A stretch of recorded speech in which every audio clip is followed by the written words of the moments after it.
Hi everyone, Wilma from Freya's Daughter here. So I am doing a quick flip through. It's not a review because I haven't worked with it yet.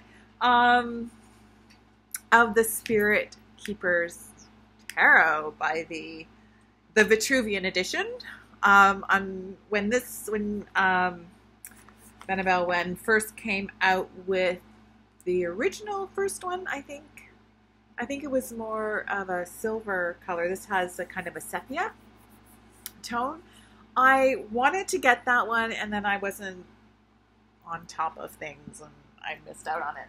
So let me grab this so I can pull stuff, which I was really disappointed about. But then fortunately, she came out with this Vetruvian edition, and I was all over that like white on rice because I think she's brilliant. I have her holistic tarot book and found it just so massive but comprehensive in terms of its information and knowledge. And so I was really excited to get this book.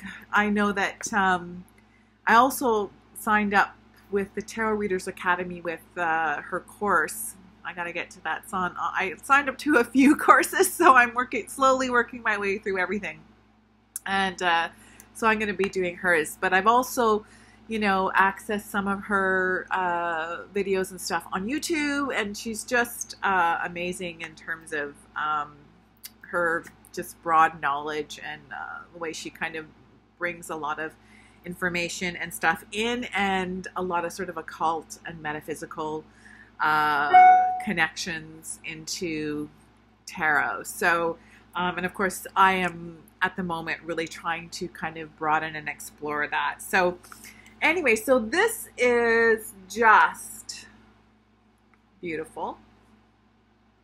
She is a very talented artist, and I've watched some of her videos about her journaling that she does.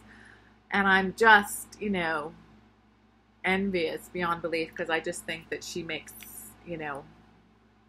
I don't have the patience or stuff to do that, nor the, I think, a dedication in that respect. But, so yeah, so everything about, just look at the intricacies of her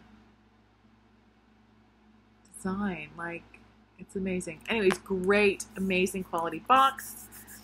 I love a sturdy box. You know how much I love a sturdy box. And of course, it's got that matte feel, which is really nice. The little cutouts here.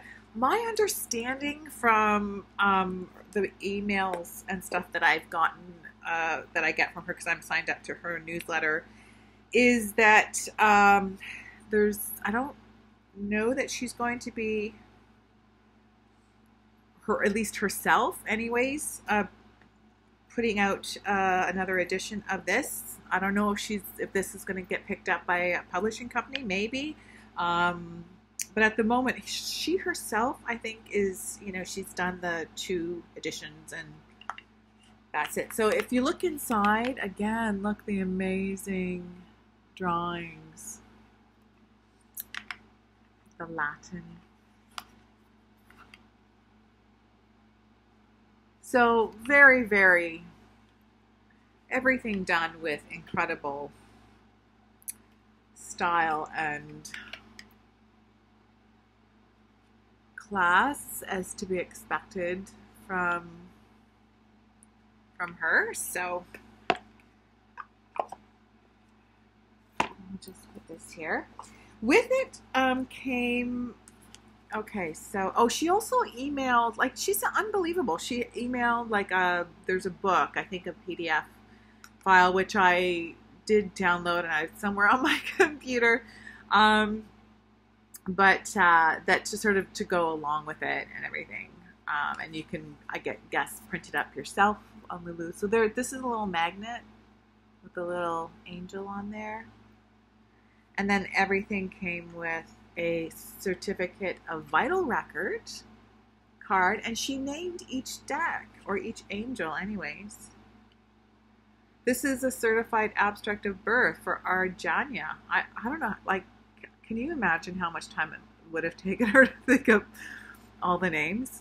Documenting the authenticity of this deck, anointed by Benebell Wen. So, very nice. So amazing attention to detail. There is this little white booklet in here.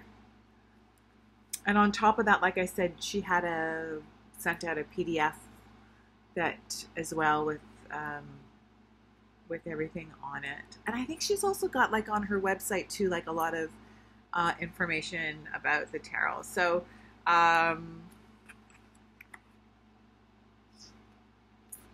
you know, just, you know, everything, just table of contents,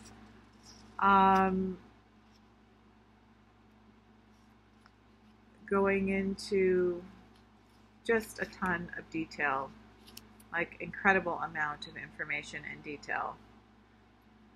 Now, I'm fairly certain, let's have a look at this. I'm just going to take this off. So we have, as you can see, we have the outside, because it's got the sepia tone, this has the gold, which I like, on it. And the design on the back, again, very intricate. I don't know if everyone can see it. Intricate detail. Just amazing. And of course, it's just chock-a-block full of symbolism. So this is a kind of deck that I think you could probably run with it and kind of read it as, you know, your basic Rider-Waite-Smith. But she has kind of infused this with a lot of metaphysical information and a lot of symbolism and stuff. So it's the kind of deck that has the potential to kind of really expand your knowledge base. And so, and I think that's why she's got sort of the, you know, the information and the course and stuff attachments with it. So it's one of the other reasons why I wanted to have the deck is I thought it would be a great jumping off point to kind of do some further intensive study. So this is the Fool, which she calls the Initiate. As you can see, there's a lot of symbolism. So it's not, the images are not the Rider-Waite-Smith. It's in kind of in that terms of the her own interpretive imagery, which is also very amazing way to kind of view it at each of the cards. And then we have, oh, okay, so we have, here we go. So there are 3 options here for the Fool. So one is the Initiate. Here's the Initiate.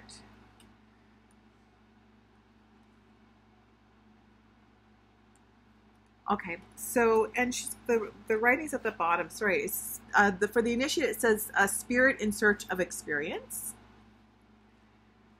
The Seeker, spirit in search of science. And the Keeper, spirit in search of spirit. So that is kind of cool. So there's 3 options for the Fool. And then we have, instead of the Magician, there's the Magus. So she's using a lot of the Hermetic and occult language. And look at all the imagery here. Of course, as you can see, it's that sepia tone, and it almost looks like the cards in behind. It's almost like it's stone or something. It's quite amazing. The Priestess.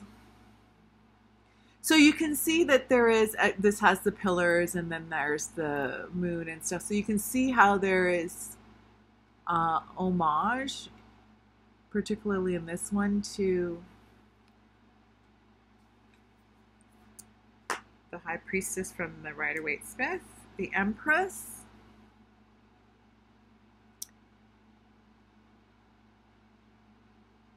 Just amazing. There's so much.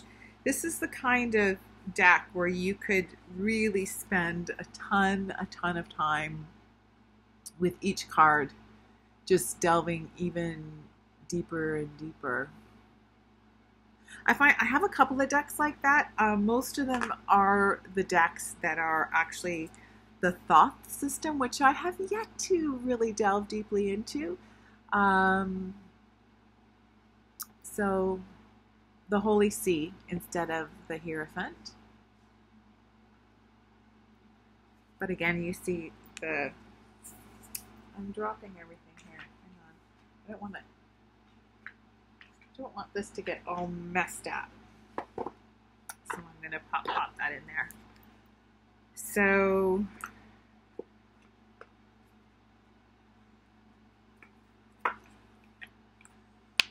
Sorry, my apologies, the Holy See. And then the Lovers, of course. So it really is the kind of deck I think that it will be a great tool for learning for me, which was one of the reasons why I wanted it, the Chariot. The Force instead of Strength, although that is very, you can definitely see the Rider-Waite-Smith imagery there of the Virgin and the Lion. Here we go. The Erudite. Huh. What a cool name choice. So the Hermit. The Wheel of Life instead of the Wheel of Fortune. Same thing though, but the Chancellor.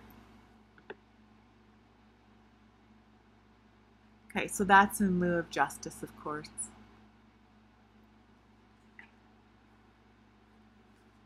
The Outlaw, which that is interesting instead of the Hangman. Because who would you hang? Someone who's an outlaw. So that's the Reaper instead of Death.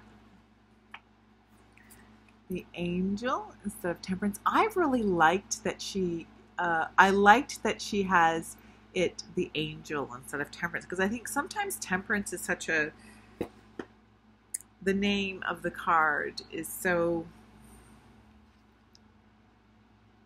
gives a certain idea, whereas the Angel really nails it. I love that. The Demon instead of the Devil. The Tower.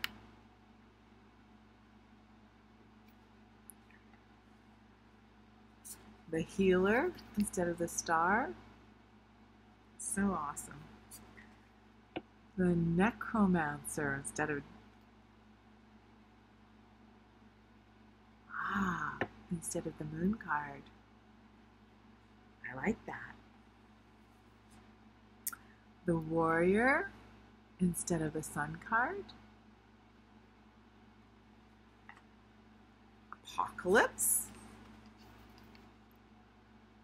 instead of Judgment.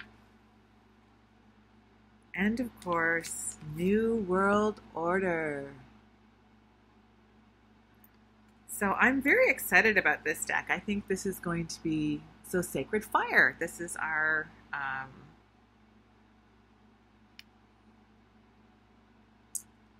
these must be the aces, I think. Sacred Fire, Holy Water, Sacred Cinnabar, and Bread of Life. So those are the aces.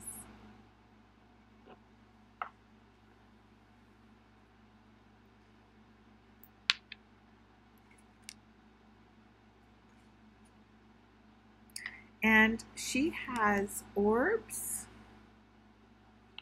for pentacles, swords, of course, for swords,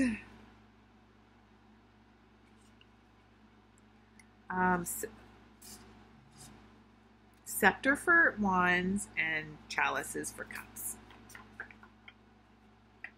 So yeah, it really does have that kind of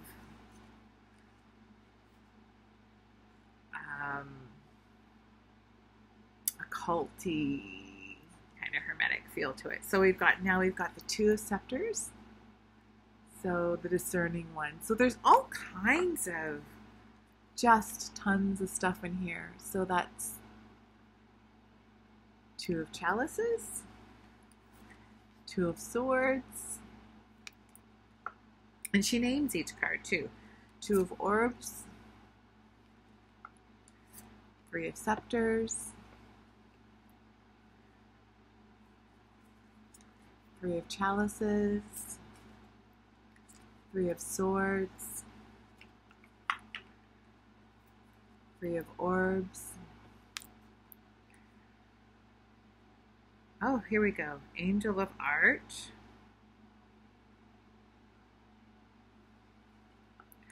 Archangel of Healing. Archangel Commander. Archangel of Mysteries. The Golden Shield. The Ivory Shield. The Scarlet Shield. The Ebony Shield. The Shining Flame. The Shining Dew. The Shining Winds.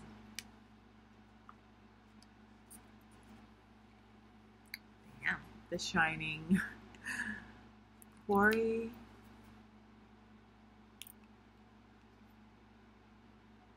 Wild and Fertile Land. Herald, a Stronghold of the Flame.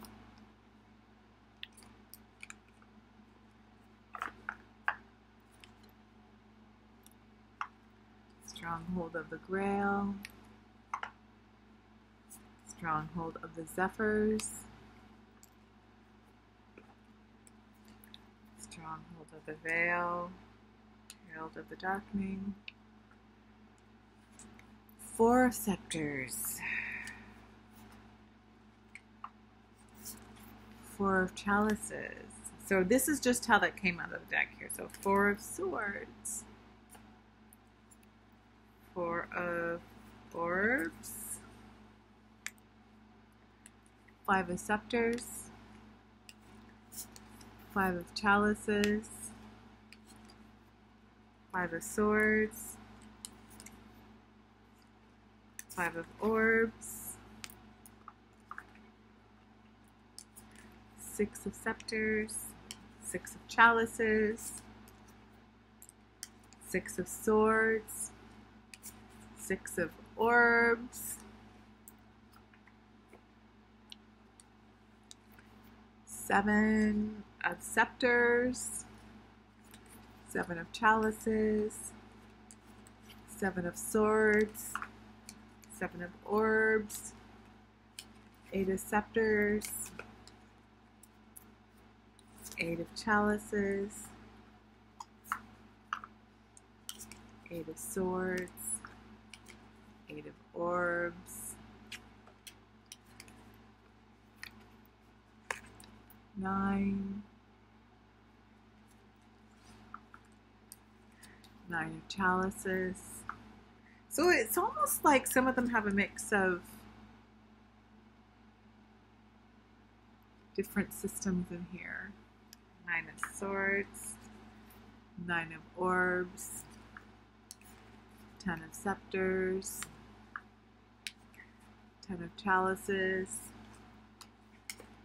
10 of Swords, 10 of Orbs. So she had that whole section. I just want to pull back here where she's named her Ebony Flames.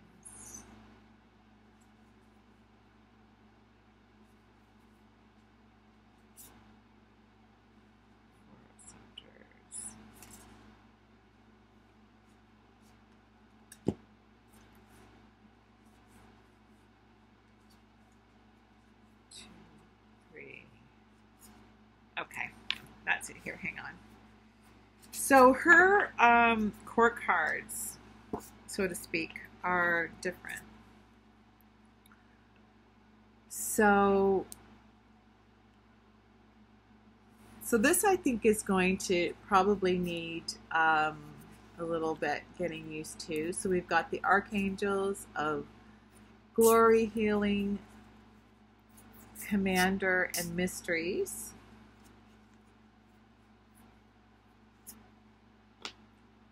And then, of course, the shield. So this must be, the archangel must be the page. And it looks like a page. And then the golden shield. So the golden shield, the ivory shield, scarlet shield, and ebony shield. So they must be the knights. The shining flame, the shining dew, the shining winds, the shining quarry must be, I'm assuming, queens.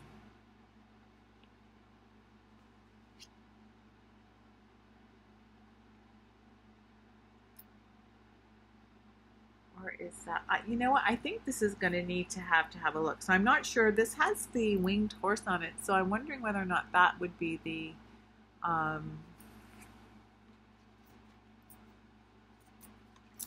knights. I'm going to have to look in the book. And then the stronghold of the flame. So I'm assuming that would be kings. Let me just pull this quickly. Just do a quick look in here. It'll say in here. In the handy dandy booklet, which has a really neat feel on the outside too, I have to say. She's just amazing. Does that woman sleep? I mean, she's like, does so much amazing stuff and so busy. I'm always amazed. Okay, so let's have a look. The realm of twos. Oh no, oh, I got it wrong. Duh. So obviously the archangels are the kings. I got it wrong. And then of course the shield, the scarlet shields are the queens.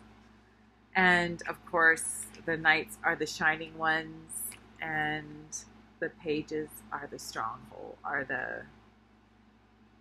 the strongholds of the flame. So it was the other way around. But most definitely, this is just amazing quality. Again, of course, just really solid cardstock. It's got that matte feel, so lovely feel of it. You know, it's the regular tarot size, so it's a good way to hold the deck. And yeah, I'm very, very pleased and excited to have this deck. I don't think it's going to be one that I'm just going to be able to kind of pick up and use right off the bat. I think I'm going to have to spend a little bit of time with it and maybe read through the booklet and some of the information she has online. Like I said, I'm doing that course of hers, so I'm going to kind of work with her deck when I do the course. And but I also think it's going to be a great deck that's going to offer me a lot of learning and exploration. So I'm really pleased to have that as part of my collection. So I will hopefully be able to get back to you on sort of some of my experiences with the deck in the future as I kind of delve a little bit deeper. But it's definitely one of those decks I think will always be a keeper and in my collection forever, because it's just I think it's a learning tool as well as just a beautiful collector's piece. So anyways, that's my experience with the Spirit Keepers Tarot Vetruvian edition. Bye.